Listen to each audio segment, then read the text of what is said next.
One love to the humble, one love to the humble, one love to the humble. Grace and peace be multiplied unto you. Hey, listen, the story right here is a sensitive story. You know, it's a sensitive story, and a lot of people are suffering because of it right now.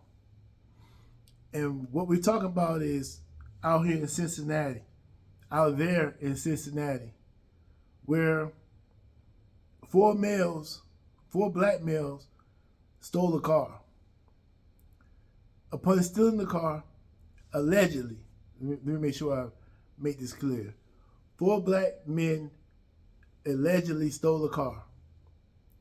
And upon allegedly stealing the car, they were chased by the police. They all allegedly ran from the car in different directions, allegedly.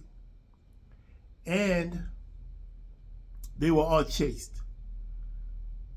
One of them was chased. One of them that was chased allegedly had a gun in his hand with an extended clip on it, allegedly. And he was being chased. Allegedly, he came out in an area where there was another cop chasing someone else.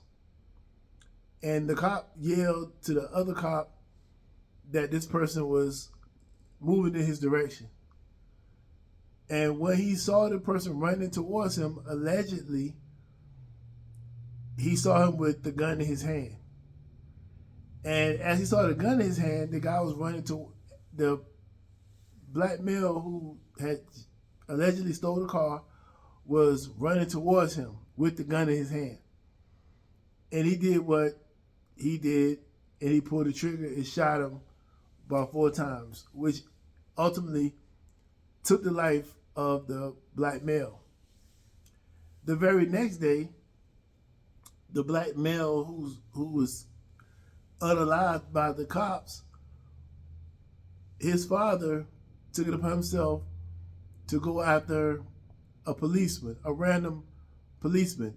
This policeman was retired, and he was just doing a detail for a graduation, directing traffic. And the father of the person who was unalived by the police ran over the cop, allegedly ran over the cop and took his life. That's the story. Now, I'm sure there's going to be more to be brought up later, but right now, that's allegedly what happened. It's a sad story because when you look at both sides of it, it's sad. Now, the father is being taken to court, put on trial, and he's going to be made an example of. They're going to make an example out of him. Whether you like it or not, that's what's going to happen. He's going to be made an example of. And really, I'm going to just say it like it is. This is not comfortable, but I mean, look, man. The kid stole the car, and the kid was running from the car with a gun in his hand. And I know a lot of people don't understand what that is. They'll say, well, if you're scared, you shouldn't be a cop and things like that. Look, man, I've been in situations, real serious situations, that could have lost my life with guns involved. And it's easy to say something about a situation that you ain't never been in it. There ain't a human alive that can say, well, I'm not afraid right now in a situation where guns are involved. There ain't a human alive. Just like you're afraid, cops are afraid. But that doesn't mean that the cops don't have to do their jobs. They still got jobs to do. I've never been a cop. I won't claim to understand what it is to be a cop, but I have been in situations where you got to make it's where violence can happen real quickly, and you got to make a decision real quickly about what you're gonna do, and you might not be able to wait to see what the outcome gonna be. You might not be able to wait to see if this person gonna do what it look like they're gonna do. You don't have that kind of time to make that decision. Waiting that type of time can cost you your life. If somebody running towards you with a gun, they already jumped out of the car to escape from you, and they running from you. Well, they running from one cop, but they run towards you, and they got a gun. Are you gonna wait?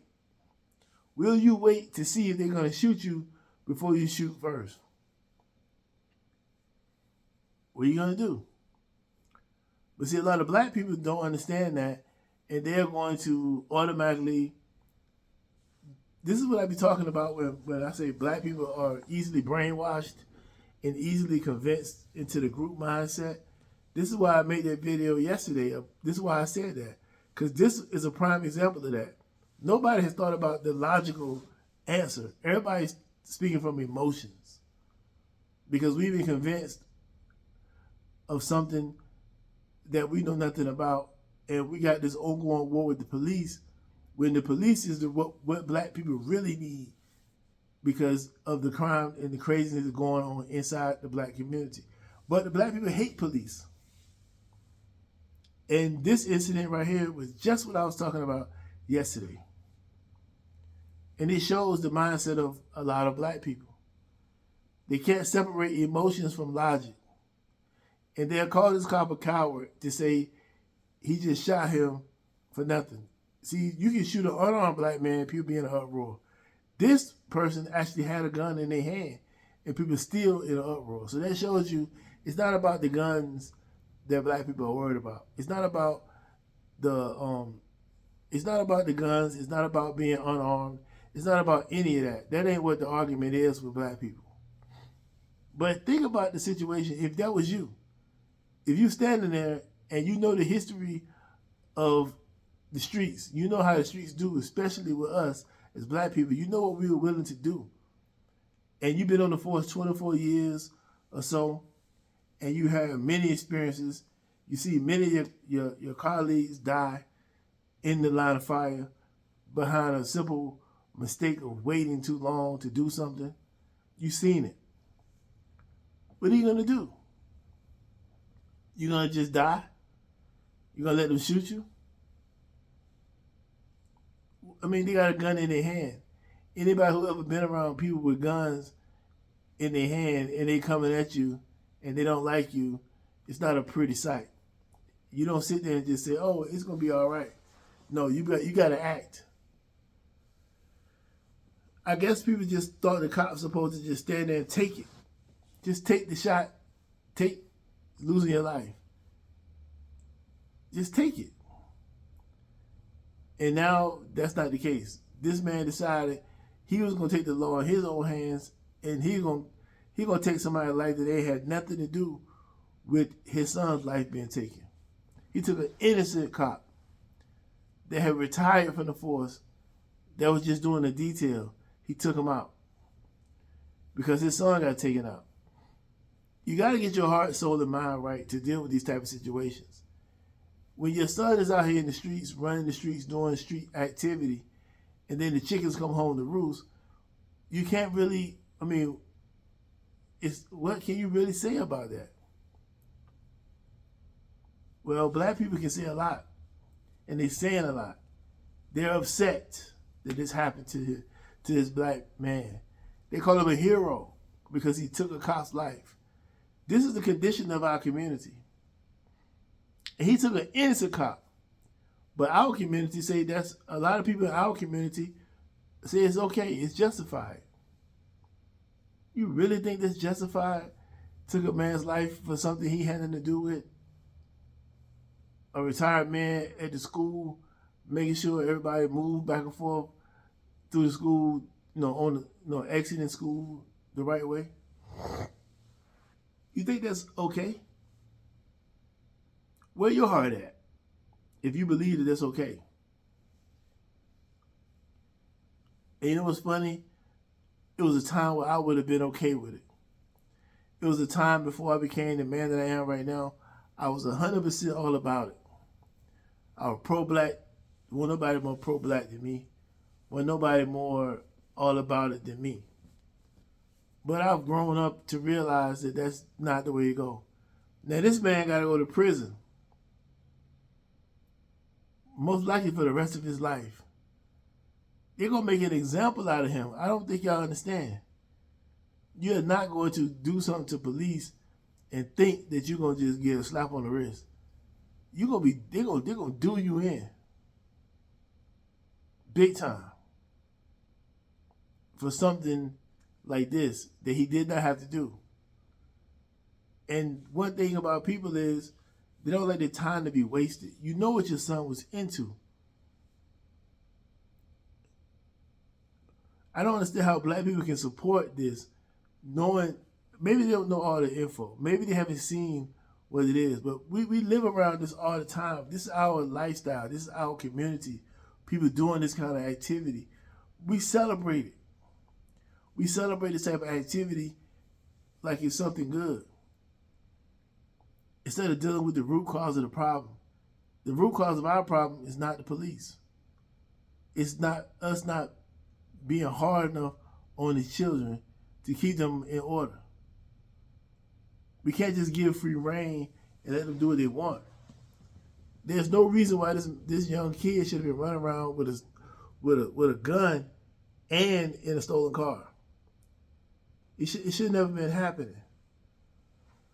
But people can't see that. They got so much hate in their hearts. They can't see that this kid was wrong. None of this would have happened had he not been in that car that was stolen. That he had to run away from. This wouldn't have happened. But we seem to forget that doing these type of activities can cause you a lot of problems. We don't think about that. We just focus on the cops did this and I don't like that. This is my family member. I understand. Nobody wants to lose a family member. But you got to ask yourself, how did he get in that situation? Why was he in that situation? Nobody wins in this. The father can go and take the life of a police officer, but he didn't do anything good. He going to prison too. Not too, but he's going to prison.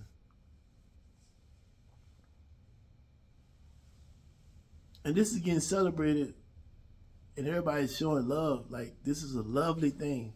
Encouraging more of the same. But yet we claim we don't want to be treated badly. He's going to get treated badly for what he did. No question. He's marked from here on out. Because he took an innocent life of a cop. I mean, whatever you feel about this, you give me what you feel about it in the comments below. My opinion is, I have some food on the stove. It's going off right now. That's what you hear. But tell me what you think. Is this justified or what? Which one is it?